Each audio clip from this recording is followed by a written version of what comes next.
I am I am really always impressed, continuously more and more impressed with NCHSE and all of the members being dedicated to health career, health science education, because that was not something that I had any exposure to, and I accidentally found pharmacy as a career. And hopefully we can change that together. I think it would be really exciting to talk about pharmacy as a career, whether you want to be a pharmacist or a pharmacy technician, in really all levels of education.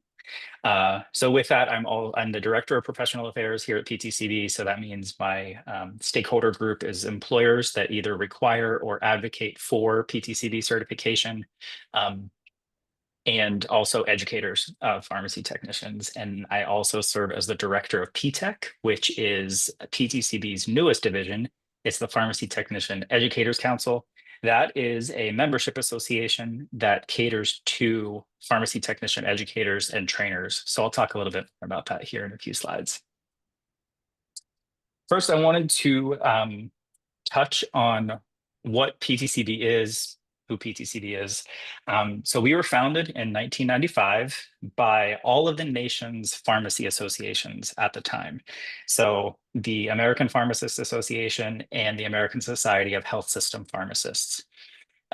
There were two exams given in states, Michigan and Illinois, who had competing certification exams for pharmacy technicians. They came together with their respective parent companies and said, let's make this national because there are people outside of our states taking these exams. And it kind of created the first standardized certification for pharmacy technicians. So we are very excited to be celebrating 30 years this year. Actually, January 30th was our 30th birthday, if you will. So 30 years of impact, and we actually just surpassed over 300,000 actively certified pharmacy technicians. So one thing I excluded from my slides is a little bit of BLS data, Bureau of Labor Statistics, because that stuff's pretty readily available.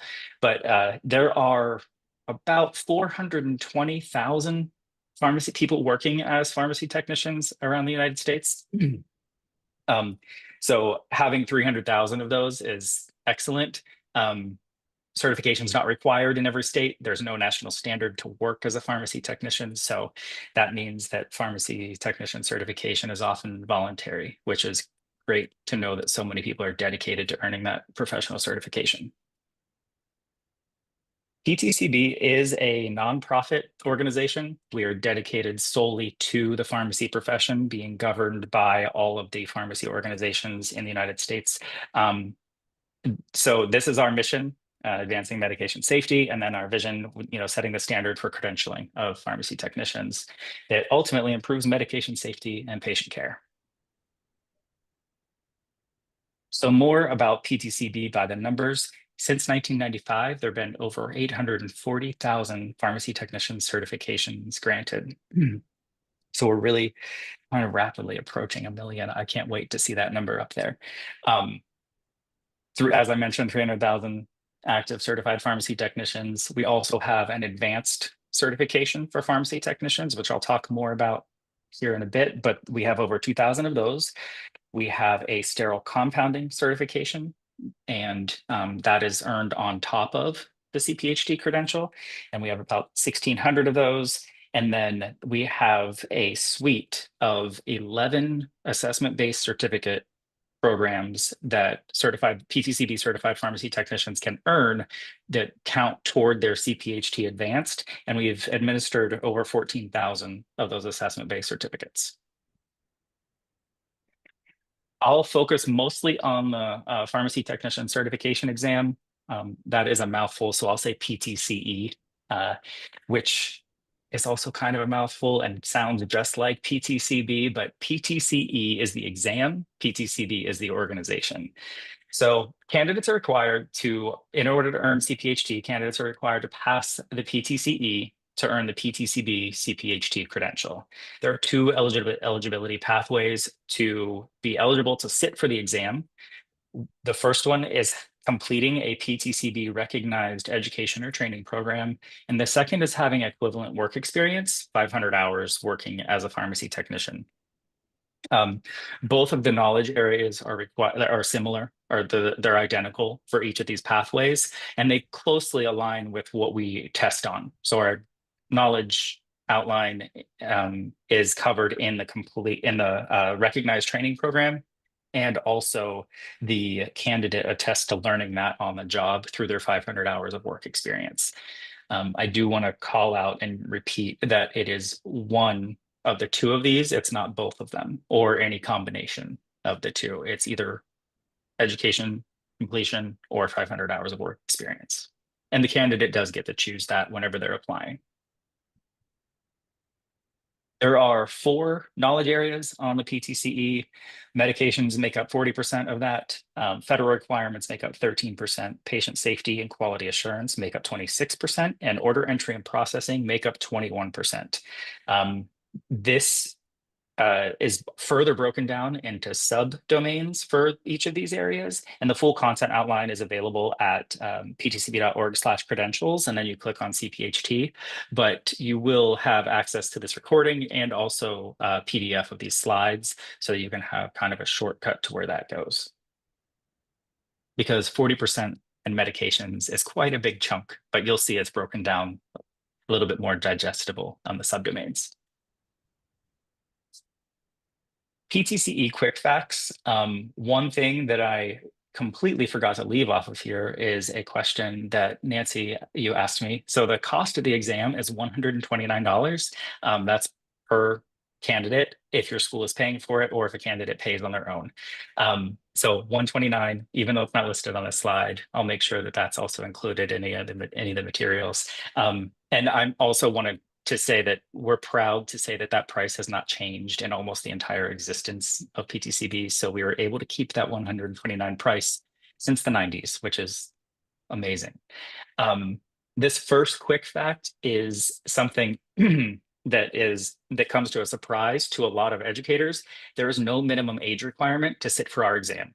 Our eligibility requirements are completion of a training program or having that 500 hours work experience. So there is a caveat here. Your state might put a regulation for pharmacy technicians to be working in the state. They might have an age requirement, background check, registration or licensure, that type of thing. But that doesn't exclude your students from sitting for the exam. So basically what they can do is sit for the exam, and then once they do turn 18, they can register with the state. They'll already have that certification, and if certification is required in your state, they'll already meet one of the requirements that the State Board of Pharmacy has in place. The PTCE is accessible to all who are eligible. We offer in-person testing at all Pearson VUE professional testing centers, and we also have online proctoring available. Online proctoring is a really secure environment. Personally, I don't think I could do an online test because you have to kind of be in a room all by yourself, no distractions, a clean desk, stuff like that. So I would prefer to go to a testing center, but we realize that that's not always going to be feasible for everyone. So we do offer the option for online proctored exams. Those proctors are still Pearson proctors. It's just live remote proctoring is what they call it. The exam is 90 questions. There are 80 scored questions and 10 unscored questions. Those 10 unscored questions are pretty standard in certification exams. That's just kind of testing to make sure that our knowledge areas are covering what pharmacy technicians are doing in the workplace and what they're getting educated and trained on. The exam's 2 hours, and it's broken apart into a 5-minute tutorial, 1 hour and 50-minute exam, and a 5-minute post-exam survey. And the number one question I hear when I interact with folks at NCHSE is, can we implement pharmacy technician into our health science programs or at my school? And yes, the answer is yes, you can offer a pharmacy technician training program at your school. It's relatively simple. You have quite a few options for your school. There's CPHT knowledge requirements. That's how a program becomes recognized. So the students meet that first eligibility option. You can create your own curriculum, or you can use a third-party curriculum provider. I believe you'll have Wednesday webinars from a few of the other NCHSE resource providers out there that do offer pharmacy technician education and training. So make sure you tune into those as well to learn more about the curriculum provider part of it, because PTCB as a certification organization does not develop any type of curriculum. In order to get recognized, it's the program director just doing an annual attestation. So that's done on a yearly basis just to say that you meet the knowledge requirements outlined in the CPHT knowledge requirements, which I'll give a shortcut to here in a second. But I did want to point out that recognition, to be recognized for your school to be recognized by PTCB, it's completely free. It's a relatively simple attestation process, and PTCB does not charge for that for your school to be recognized. There is an extremely low barrier of entry to the profession whenever candidates are certified or working towards certification. So I say that, and you'll see there's a little asterisk here. That is because state boards of pharmacy do often put in regulations that might not permit your students to work as pharmacy technicians because there's either an age requirement. That's usually the number one thing, is the State Board of Pharmacy requires pharmacy technicians who are registered or licensed in that state to be 18 years of age. But again, that doesn't exclude them from sitting for our exam in advance of them leaving your classrooms. They can leave with that certification, and that serves as, like I mentioned before, one pathway to state licensure or registration, which is really beneficial. If you'd like to, you could scan this QR code. This is the knowledge requirements document that I was referencing, that a program director attests to meeting all of those requirements in order to get recognized by PTCB. And again, you'll have access to these slides and either a PDF handout, or that you can access this from the recording.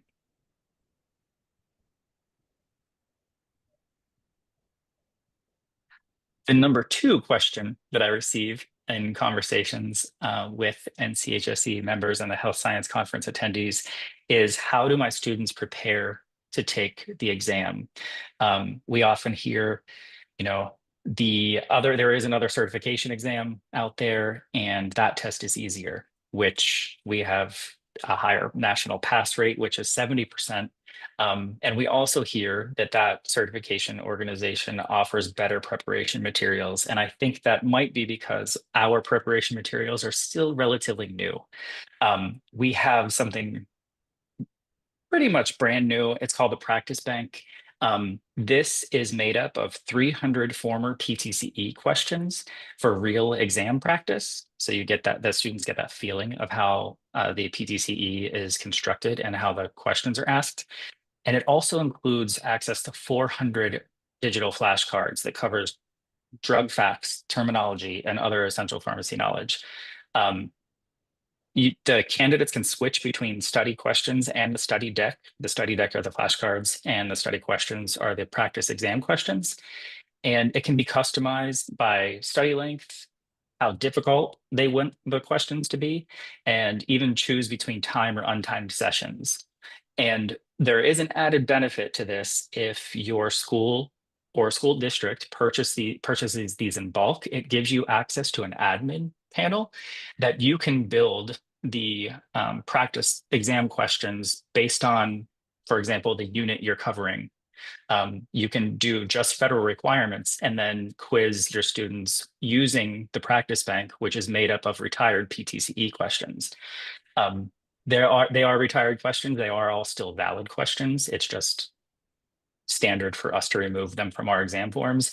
I want to call that out because federal requirements change. We're not going to put anything out there that has incorrect information for candidates to have access to wrong information that they might never be tested on.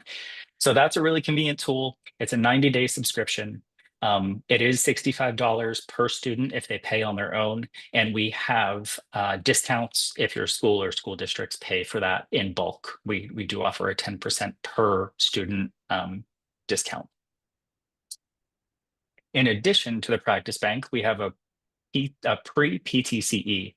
So this is also relatively new. We've always had a practice exam, but this is the pre-PTCE, and we're seeing candidates who complete the practice bank subscription and then sit for the pre-PTCE who have an expected result of passing the pre-PTCE have a greater success rate on the PTCE itself. So this is also built with retired PTCE questions, and it provides an authentic testing experience. So it doesn't require a student to go to a testing center, but it does lock their computer screen down. It's timed. They can go through it and flag questions just like they could on the PTCE itself. And what's really convenient too is they get an explanation for why each of the incorrect answers is incorrect. And then there is instant feedback with that. And also there's a new detailed score report for each of the candidates that kind of assesses their competency level in each of the knowledge areas. So you as an educator could sit down with your student, look at that report, and then kind of do any kind of remediation on the certain knowledge areas if they are below the competency to pass the exam. This is $29 per candidate to purchase the pre-PTCE. We offer a $10 discount per voucher if your school district purchases it. So it's $19. It would cost your school or school district $19 to purchase that per student. There's no minimum. So once a student passes the exam, some CPHT quick facts, recertification is every 2 years. It's $55 to recertify, and that's earned by completing 20 hours of pharmacy technician specific continuing education. One of those hours has to be in patient safety, patient or medication safety, and the other has to be an hour in pharmacy law. And I do want to say there is a little caveat here too, state registration and licensure. They often mimic this formula, but there might be additional requirements by the State Board of Pharmacy to maintain registration or licensure. So as you know, certification is separate from registration and licensure. And this is the fun part. Working as a pharmacy technician, because there's a low barrier of entry to the profession, has the ability to give exposure to nearly every aspect of healthcare. This is just one example of how being PTCB certified ties into working with a pharmacist, working directly with the patient in nursing at physicians' offices, and then working with other pharmacy personnel such as assistant or clerks. But there are pharmacy technicians working everywhere. It's not just at your local drugstores. As I mentioned earlier on the presentation, with my experience as a certified pharmacy technician, I was making IVs. Like, I was a certified pharmacy technician and I did not have training other than what my employer provided me. So I was actually in a hospital making IVs.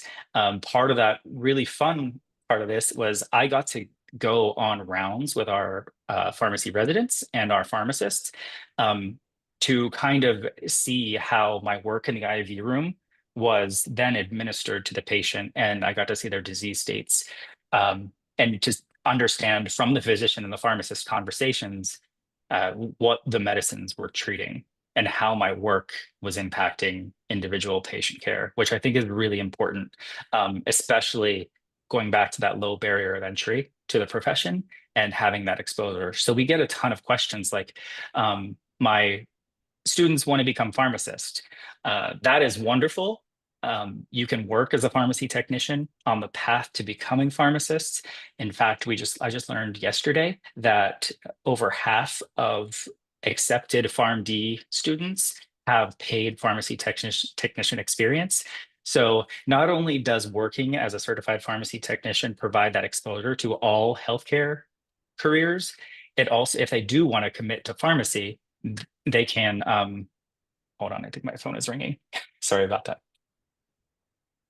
I hope you can't hear that. No? Okay. I'll try to talk over it. Sorry about that. The exposure to working in a pharmacy offers all of that wonderful ability and also a pathway to become a pharmacist or a pharmacy student. But I am a testament that you can be a career pharmacy technician.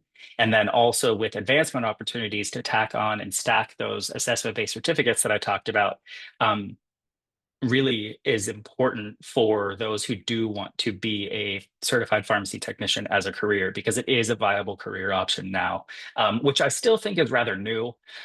We're kind of in this phase with the entire pharmacy profession to talk about the pharmacy profession, getting students interested in becoming not just becoming a pharmacist, not just becoming a pharmacy technician, but there's so many other opportunities within pharmacy. They could go into research and things like that. So I mentioned advancement opportunities. PTCB has 3 certifications. I spoke mostly about CPHT because that is the initial entry level certification credential. I did mention CSPT and CPHT Advanced. Those are more specialized, as I mentioned, but this is just to demonstrate the ability for your students to advance with their PTCB certification. CSPT has its own eligibility requirements. It does require work experience. So somebody working in an IV room, forming sterile compounding procedures could be eligible for that. And then CPHT Advanced is a little bit different. That's earned by choosing from that suite of 11 assessment-based certificates. 4 of them will provide them with the opportunity for CPHT Advanced. Renewal for that looks a little bit different. It's still only $55 to renew every 2 years. They just have to earn 5 additional CE hours. So also, that one of the most important questions that we get is why should my students choose PTCB? PTCB released a workforce study recently that PTCB certified pharmacy technicians are more satisfied and more willing to stay in their job. Oftentimes, PTCB certification is called out as required or will be required within a certain amount of time, even if a student has an accept NHA certification. That might get them through the door, but in order to advance through the career ladder or career lattice at that employer, PTCB certification may be required. And that's because we're seeing a lot of employers start to build in those assessment-based certificates and CPHT Advanced and CSPT certification as pathways for pharmacy technicians to commit to their career as pharmacy technicians. So there's a career ladder, career lattices, things like that. There is a trust that comes along with PTCB certification, mostly because PTCB was founded by the profession for the profession. That's the only certification we do. We only operate in pharmacy. Any PTCB is being a nonprofit, all of our revenue goes right back into the pharmacy profession. So we're really committed to that. I mentioned career growth opportunities. PTCB, again, with the mission and vision dedicated to patient safety like nothing else, and the mission-driven nonprofit dedicated to the profession. The last bit I want to talk about is PTEC. I did mention this is PTCB's newest division, and this is a volunteer organization with a similar mission that unites, supports, empowers educators in the education and training of pharmacy technicians. And together our PTCB and PTEC assist the pharmacy profession in educating and training pharmacy technicians to adhere to best professional practices and promote the pharmacy technician's profession through professional activities. PTEC, actually, we have our own conference that is focused just on pharmacy technician education and training. So if you want more information, there is the QR code you can scan to get more information, including how to register. We do have a schedule at a glance. The programming isn't solidified yet, but it is in Columbus, Ohio, July 10th through 12th. At the Hyatt Regency downtown. And the theme for this year is building the next generation of pharmacy technicians.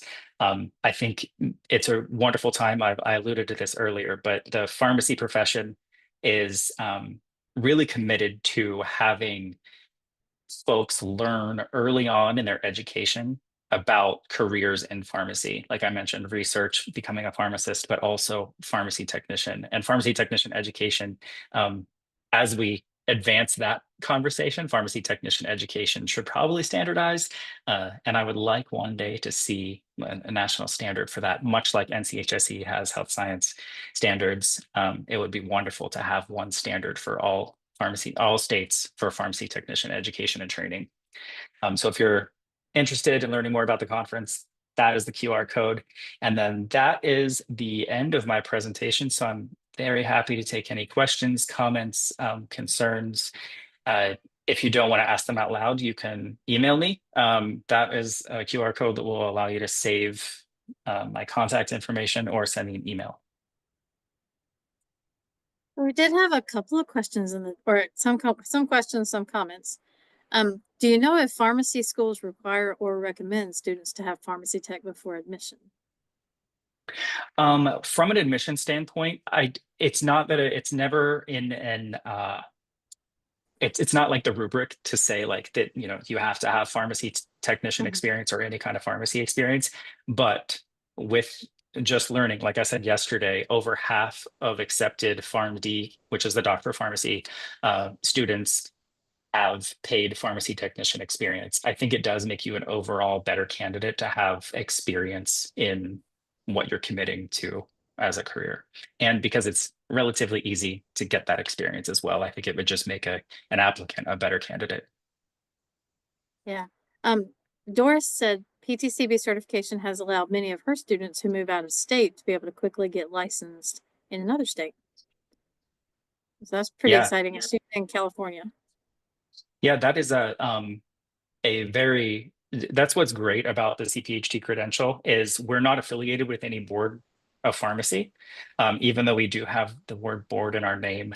We're a certification board, but that means the certification is transferable. So if I earn my certification in Ohio, I can go work in California because the board recognizes that PTCB certification. Are there any? I didn't see anything else in the chat. Are there any other questions that anyone would like to put in the chat or unmute and share? Um, Melissa, if it's okay, I'm afraid this person may get off Yeah. before we get to it, but I do see that one person called in, and you're at the area code 334.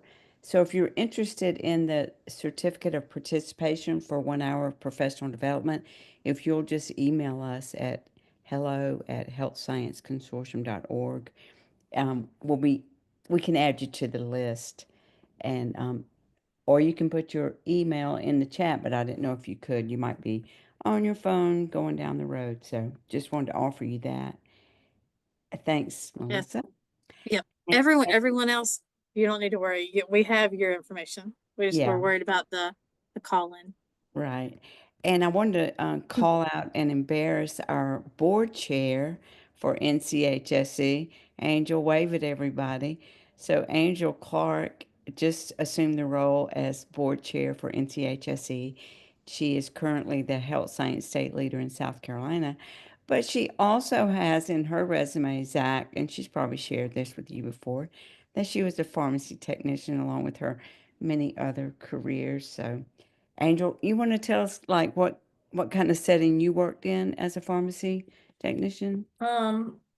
I worked in two different settings.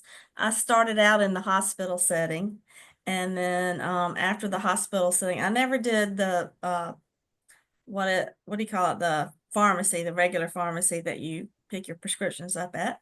But I did prison pharmacy. So Oh, that was very interesting. But so hospital pharmacy and prison pharmacy, which was very similar, they just didn't pay for their drugs. Yeah, I like it. Yeah. Um, um, I lost my train of thought for a moment, but I will say that my daughter, 20 years ago, sat for the PTCB and as a high school senior, and to kind of go along with Melissa's question about is it required that students be pharmacy technicians when they are submitting an application for the professional school of pharmacy? And I know in her case, there were lots of applicants that particular year for the professional level of pharmacy, and I really think that she had a competitive edge because she had been a pharmacy technician for 2 years, And as a selection committee filtered through all those applications, they could see that perhaps she was serious about this from the beginning. And I know that there was another girl with a similar GPA as her.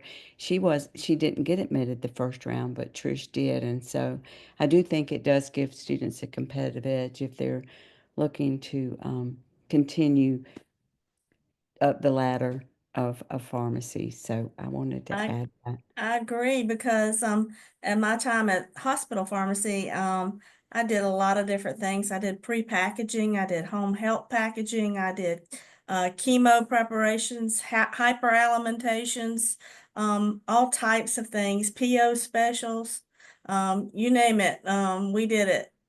And that was Yeah, at Richland Prisma. So yeah. yeah. I always hear that the nursing schools require CNA to get in, but I hadn't really heard, and I want to be sure I give my students just good, accurate information to know where they need to go. I do know we have one of our students just got, we'll call it work-based learning at a pharmacy here in the town. I live in a small town, and she is not a pharmacy tech. She has already, I think she's making really good money. She's already advanced within that local drugstore, but I have told her, I don't know that she has really thought pharmacy. She was thinking more forensics, I think. But I've tried to encourage her. Pharmacy is an excellent way for you to go. You enjoy working at in that office and you're advancing already. Why not pursue that certification? Because it's gonna help you. I remembered what I said. I lost my train of thought, and Zach said it, and then you just said it. But isn't it funny how we call them drugstores? You know, I Yeah, just there, think there you go. the drugstore. Well, it is foster drug. It Yeah, is I the drug, mean, it's just the a only one. throwback term, right? We still use it. I just think it's cute. I had to say that. And I know you'll want to close out, Melissa, but Yep.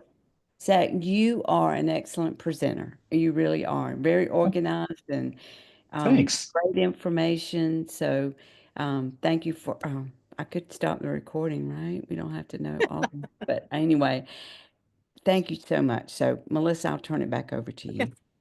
Yes, thank you so much for being here, Zach, and